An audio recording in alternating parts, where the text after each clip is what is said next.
Hello and welcome to Rogue Reviews. So today we have a bit of a different video for you. So we've obviously been living through a pandemic all around the world, and got me thinking living like this is obviously not what we're used to. And it got me to think, what would it have been like living through World War II? Now, I can't really review that because I wasn't alive. So then I thought, who do I know that was alive? My Nan and Grandad. So I've done a little interview with my Nan and Grandad to ask what it was like for them growing up in World War II and how life was then in terms of food and stuff that was going on, things like that. So I hope you enjoy it, something a little bit different, and we'll get into the interview. Well, I was only 5 when the war started, so I don't really remember an awful lot. I can remember rationing and not having sweets, not having fruit really a lot, bananas and oranges and things. But you know more about it than me, don't you? So what do you remember having to eat? Oh, well, meat ration was very small, so mostly stews, I think. Stewed dumplings and pearl barley and all stuff to bulk you out and fill you up. But tea, jam or shipping's paste. What's shipping's paste? Shipping's paste, little jar of paste that you had. You still get it actually. Yeah? Yeah, and it's a bit like a pate, but Okay. you had it on your bread.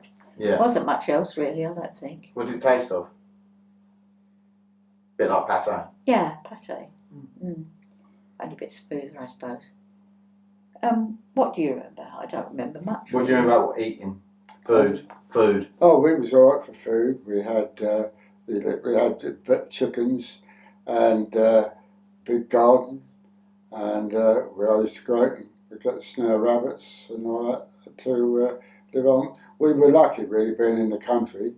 You know, it's being in the country and having a big garden and all that sort of thing, and chickens. And it just made it so much easier than if you lived in London. I felt sorry for the people who live in London because they couldn't have nothing like that.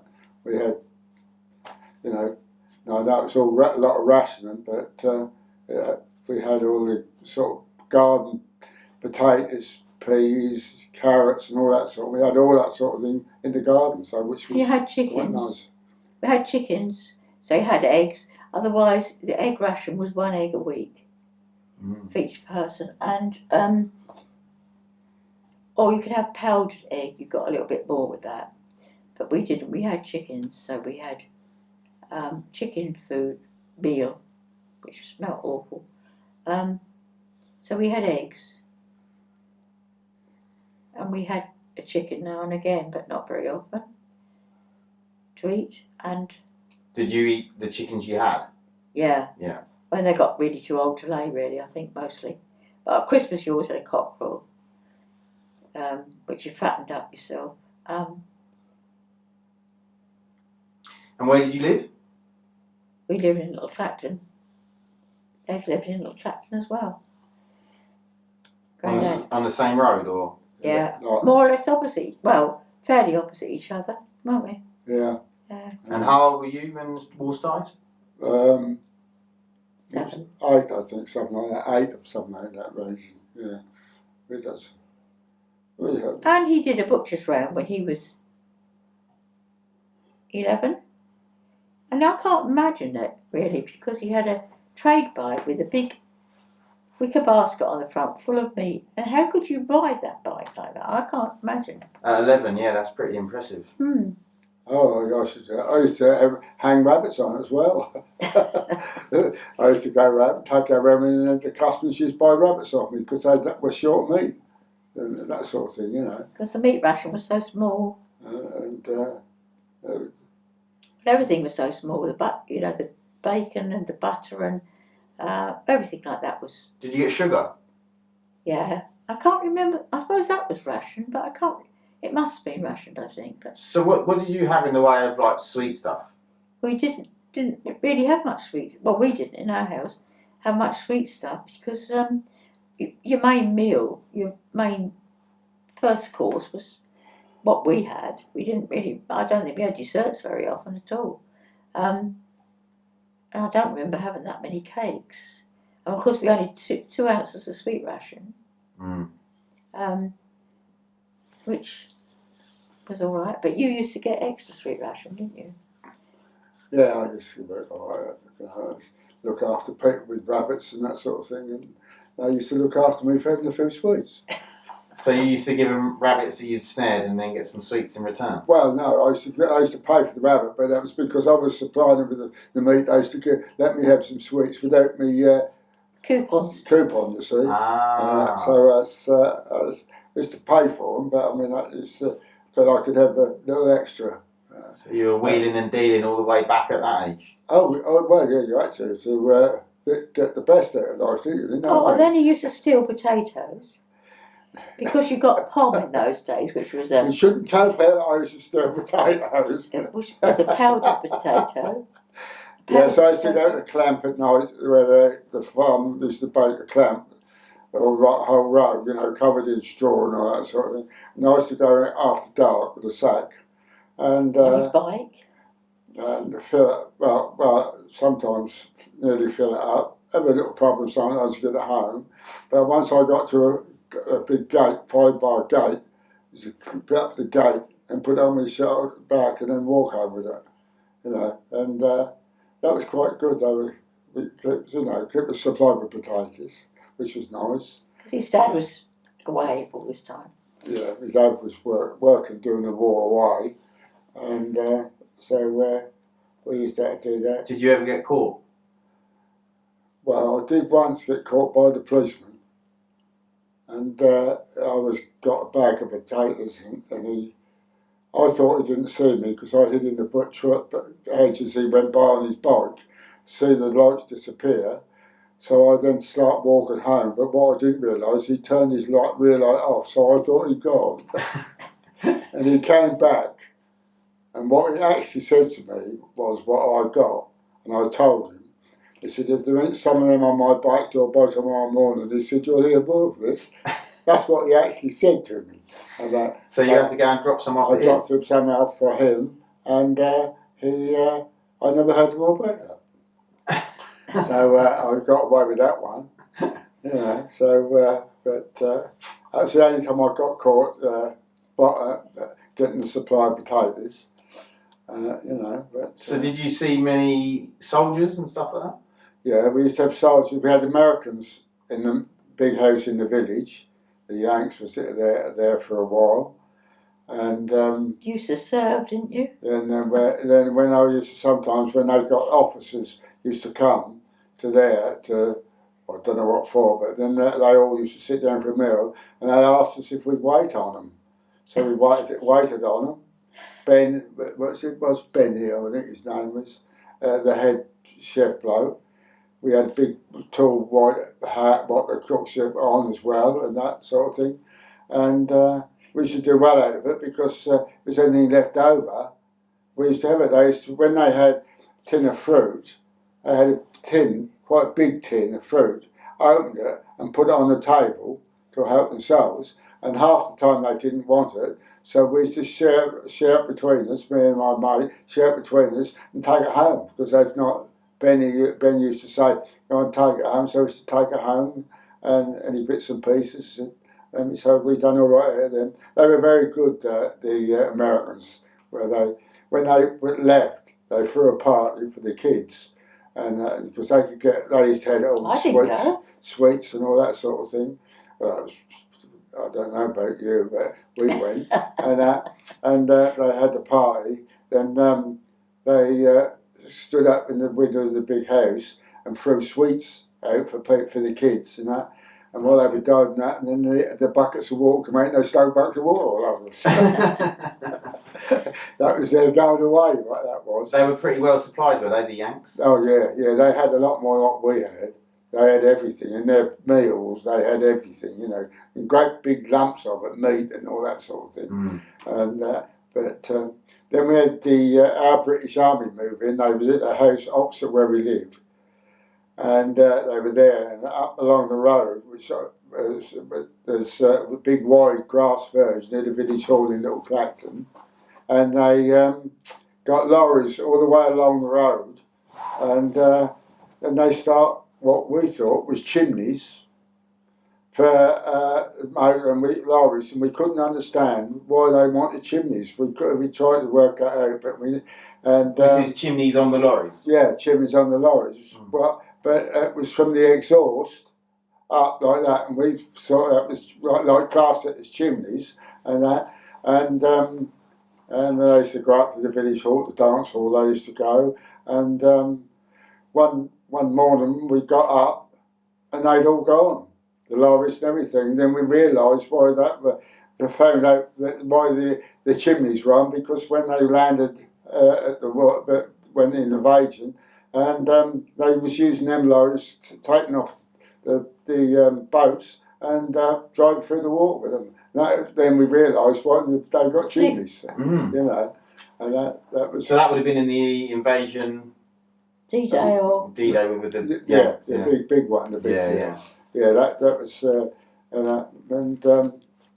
they were nice lot of blokes. They used to come and chat, sit in the garden with my mum and that, and chat and have a chat about things and that. They were nice lots, but apparently a lot of them didn't come home after the war. No, apparently no, very few, which is a terrible shame. But that was the sort of thing that happened, unfortunately, not really. Yeah. You know, and that was they were quite nice folks. It was nice to have them all there because there was something different. Because otherwise, you know, life had been the same every day, really. And that was quite nice. They were. So, what other exciting things happened during the war that you witnessed in? Because there was a bombing, was there not, in Clacton? Yeah, well, we didn't know about that, did we? We heard about it, but that was all. But that was a plane dropped a bomb on a bungalow in Clacton, didn't it? I think that was the first bomb where civilians were killed, I believe. Yeah, I think I read about it. Later, obviously. Yeah. And yeah, but we didn't really. I mean, we had air raids and the siren went. We got up, got dressed. Always got dressed, and either sat under the stairs, or I say, we went to next door neighbour. Ruth and Alan lived next door, and we used to have. She used to cook pancakes, and the mum used to cook pancakes, and we'd sit there and eat them, and wait until the air raid siren, the all clear went, and then we'd go back home and get into bed again. Yeah. We only had one bad night. We used to get woke up because of their airplanes and all that sort of thing. But from the bombing part of it, we never had a lot of bombing around our way. But we did one Sunday night. They dropped everything. What they said, they dropped everything and ran, and we let the ceilings all come down in the house. But I can't remember anybody broke, anybody being killed or anything, that sort of thing. And apparently they dropped it and turned around and ran, apparently, because there was too many planes waiting for them, apparently. So they just left. And that's the only time that we had a problem with anything that's happened from the bombs point of view. I think most of our windows broke that night. Yeah, a lot of windows broke, you know. The RAF ambushed them and they had to drop their bombs. Yeah, they dropped it and run, sort of thing. And but that was only the one night that we really sort of got problems, because normally it was just an odd bomb here and there, or just the fight and the going over, and that was all it was really from our point of view there. But you watched the Battle of Britain, didn't you? You said because the Battle of Britain, I just realised, was for 12 days, but I hadn't realised that until the other day, and. You watched them fighting You watched some fighters going out, coming and fighting and going out. We watched. Didn't realise that was that bad, you know. We was only sort of quite excited to see them firing at each other and diving about and all that. Never realised it was what. I mean, didn't realise till the other day that was actually the big do, you know. And but we see quite a few planes, but not like like they had spoke about. I mean, we never see nothing like that, but we see the fighters fighting each other and that shooting and that sort of thing. But never realised that such a big deal as it really happened. Did you ever see any planes come down? Well, not from that we never took, but we do during the war, when we lived in Harwich Road, Little Clacton, and we lived in the rail council houses, and this German fighter plane went by very low, and then it kept going up and turning around and coming back, and the 2 doors on us was no man lived there, and he got a lot of guns. He got an elephant gun and all. He was going to shoot them down and all that sort of thing. And then the British fighter came by, and all the women got cloths and waving and that to tell them there's a German one about. And eventually he came back and obviously got a message from somewhere. But we see him open fire on him and missed him.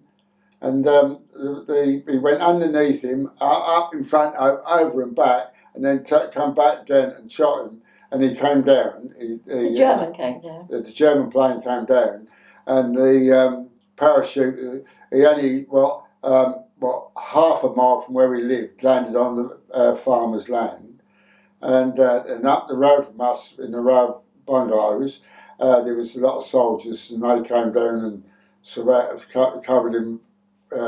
He was covered. By the time he hit the ground, there was soldiers there waiting for him.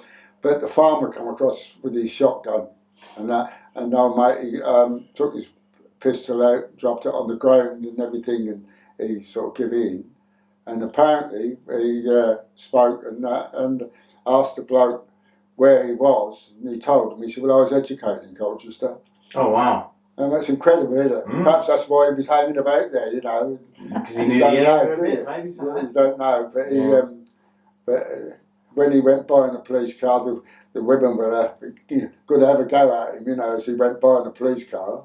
But he told the farmer, like whoever, I can't remember who it was now, told him that he was educated in Colchester. And I thought, well, because I never knew any of these things, you see, because I was probably tucked up in bed. That was when we lived in Edward Terrace, in Harwich Road, the councils. Then we moved into Little Clacton in the village. Yeah. And then because that was a different thing then.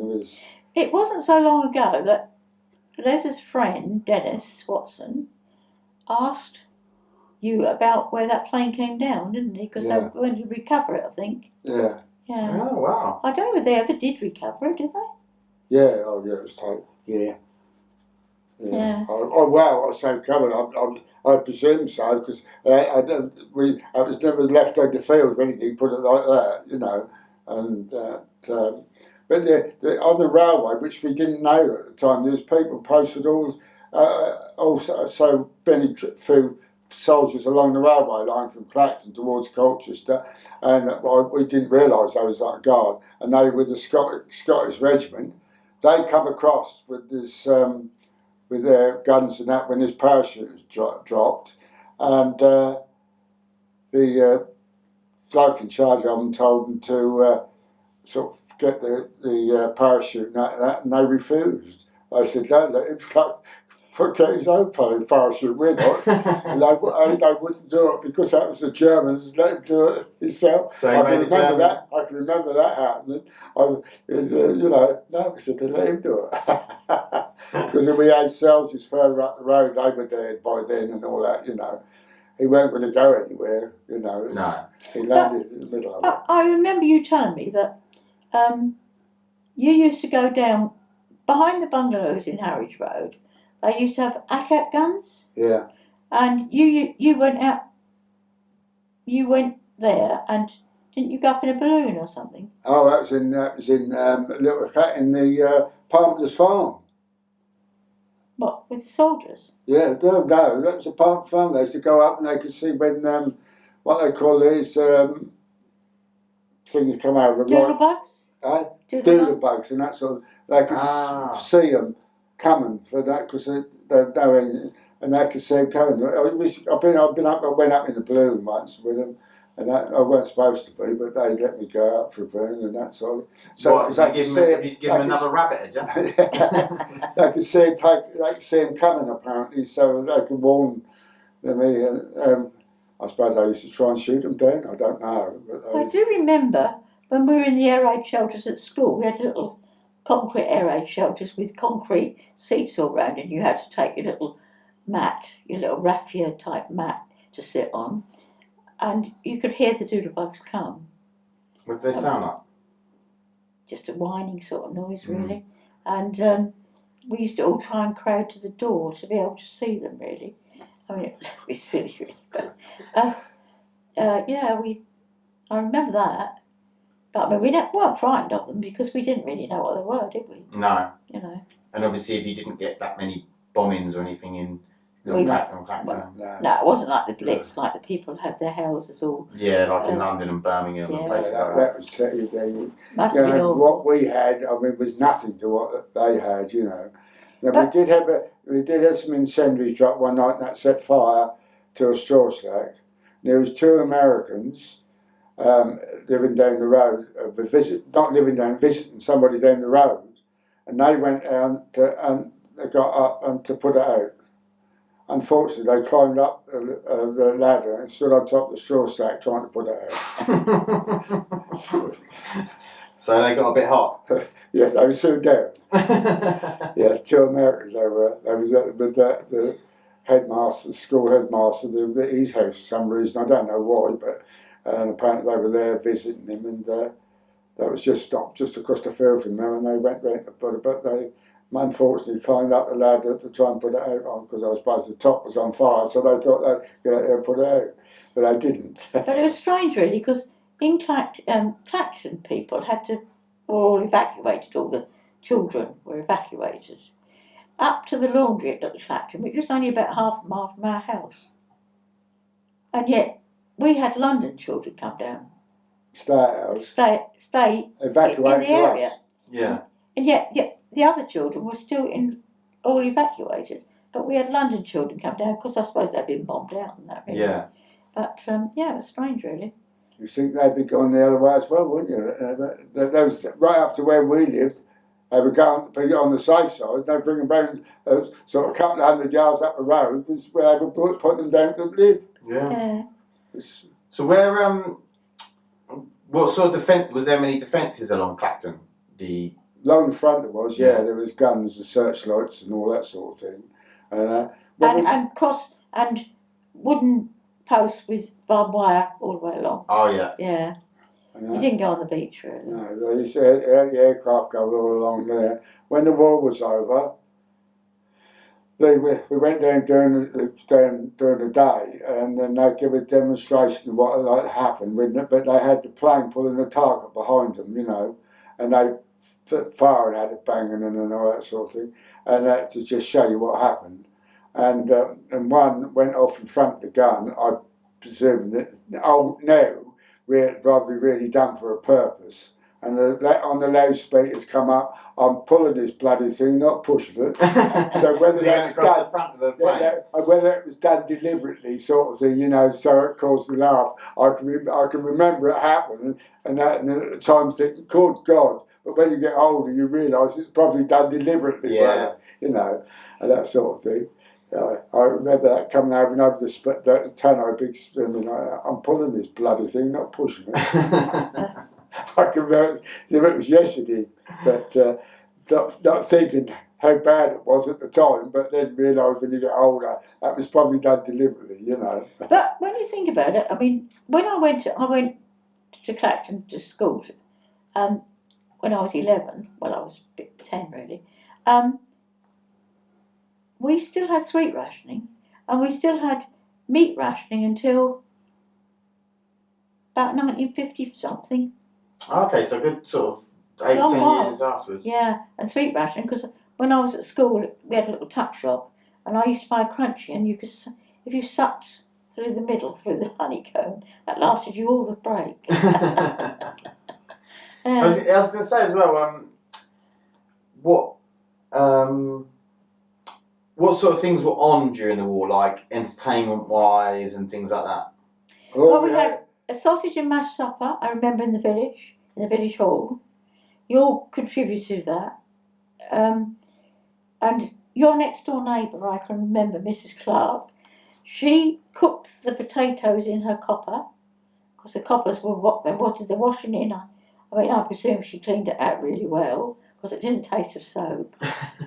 And you had sausage and mash, and you had little dances. They had dances, didn't they? Yeah, well, the soldiers used to go to dances, didn't they? Well, you used to go to dances, didn't you? No, again, look, I didn't used to go to dances. I weren't old enough to go to dances. I used to go and stand and look in through the windows and that sort of thing, you know. And the soldiers used to go up there and the other people, and there was, just like normal things. And was that when they put the policeman's bike up on the flagpole? Oh yes, yes. During the war, was that? Yeah, that was during the war. The policeman, he Great big man. he knew who it was. He said. He knew it was. He knew it was the soldiers from Clacton, and it had come down to dinner, and he knew it was them, but it wasn't. It was actually the local boys who'd done it. Put it on the flagpole, top of the flagpole. He came by on his wife's bike. The next day, he's a very big man. He was come by on his wife's bike like that, and he was like this with the handlebars were here, and his knees were good on his front, like this, and like that. So, and then here it was up there. He always said that was the soldiers, but that wasn't actually. It's the local boys done that. I mean, obviously you didn't have TV back then. Oh no. So did you have radio in your house? Radio with an accumulator. You had to take the accumulator up to the garage to have it charged or whatever they did to it. You didn't. I mean, I suppose it plugged into the electricity, did it? I don't remember. No, not the accumulator, didn't. No, I mean, did the radio have to have electricity? No, that wasn't. That was the. Yeah, the it didn't work without the battery. It was called the accumulator, I remember. Yeah. That was the battery. So obviously you'd be able to listen to the radio. What else? What did you do? I mean, obviously nowadays we watch TV or we watch stuff on the internet or read Snakes and Ladders. We had people did dominoes, cards. You never went out anywhere at night. No, because it was no street lights. Pitch black, see, no light, street lights, nothing like that. And there used to be wardens about, you know. So if the curtain weren't drawn properly, it was a little light. Whatnot. What about the like the blokes? Did they go down the pub? The men during the war? Well, they weren't there, were they? Most of them were. I mean, but the pubs were open because there was some local people still there. Yeah. And then because the Americans were there for a while, so they went there. Then the soldiers were there, so they went there, you know. And but because there wasn't many sort of young. What sort of time would the pubs have been open to? Do you know? I think it was 6 till 10 or something like that. No, okay. I think it was sort of lunchtime as well, but I can't remember exactly what time. But I think they were sort of open, then closed, then open again. Yeah. And, but they didn't. They obviously beer and stuff was hard to get, wasn't it? Yeah. Hard to get. So would you have only been allowed a certain amount if you go into the pub? I should imagine so. I don't know. I weren't allowed in the pub. You weren't allowed to beer at 11, no? No, so... You're allowed to deliver the meat, but you weren't allowed to beer. Yeah, I could deliver the meat, all right. There weren't any men to work, you see. They'd gone to war, hadn't they? Yeah. So was there any, like, theatre shows or anything in Clacton or anything like that going on? No. Clacton was a good town, really. What they did have in our village hall was whist drives. What are they? Yeah. Cards. Okay, yeah. Cards. And that where all the villagers could go in there who could play the game and all Did that. Did they used to gamble on it? No. There used to be prizes, but that wasn't gambling and all that sort of thing. No, I used to do. It wasn't a mini Vegas in Little Clacton. No, but they used to have down there whist drives and that sort of thing for the villagers and that, you know, and. There wasn't much really going on at all, was there? No, not really. It was, if it weren't for the fact that the Americans were there and the army turned up later on and all that sort of thing, you know, it was just the village people, really. Yeah. You know, the old local Bobby, he was about. Was there any, like, community things you got together to do in the day or anything on the weekends? Not really? Not sorry. Did you play football? any sports? Oh, you played football, didn't you? Oh, Played what's football, that but later? you never had matches of wires and that sort of thing. No. You know, not like you did after the war and all that sort of thing. But It was just like messing about with the local kids. yeah. So as you can tell, my granddad is the real rogue in the family. I hope you enjoyed it, and I'll see you in the next one. Thanks. Bye.